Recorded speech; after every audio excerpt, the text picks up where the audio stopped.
I'm coming to you today from our brand new offices in Phoenix, Arizona. I welcome you to come see us sometime and meet us here for a personal encounter or a counseling session to help you get to the root of issues in your life.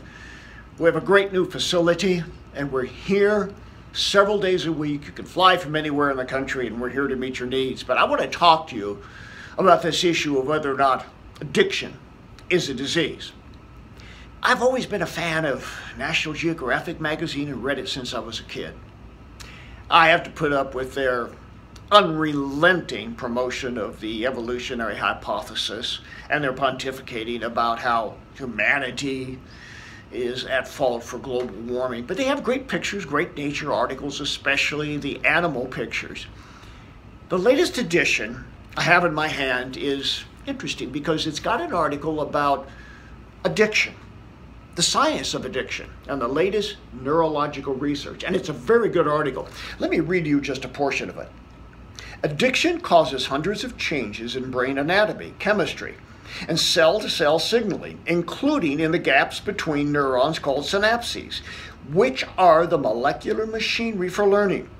By taking advantage of the brain's marvelous plasticity, addiction remolds neural circuits to assign, get this, to assign supreme values to cocaine, heroin, or gin at the expense of other interests such as health, work, family, or life itself.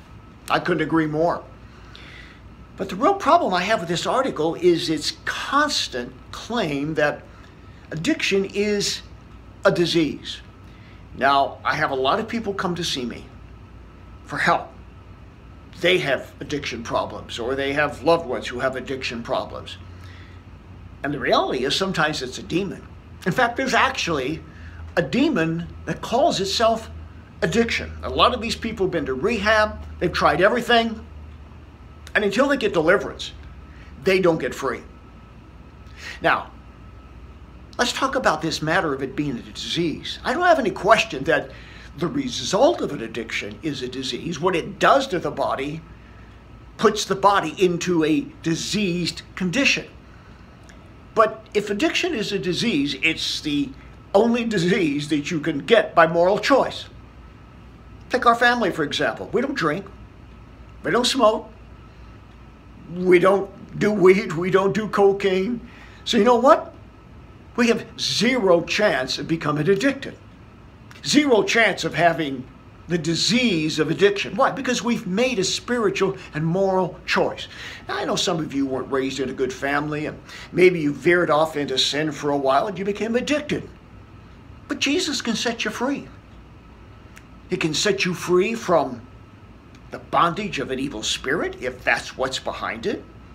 He can heal you from the disease that results from the addiction.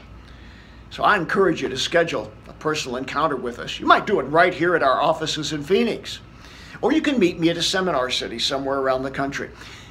I just returned from Dallas and had one of the greatest weekends we've ever had in Dallas. I've been going to Dallas for years. I still go there a couple of times a year, but this was the best. Miraculous deliverances took place. And one of those deliverances can be for you or a loved one who's bound by addiction in a seminar or in a personal encounter session. So let's not swallow this lie that there's no moral component to the issue of addiction. That's what neuroscience wants you to believe. It's just not true. Your brain has been rewired, as the article said, if you have an addiction. And in many cases, only Jesus is the one who can fix it and heal it. But if you follow the party line that addiction is a disease, you may never get free. Come, let us help you get liberated from the bondage of addiction and the demon of addiction.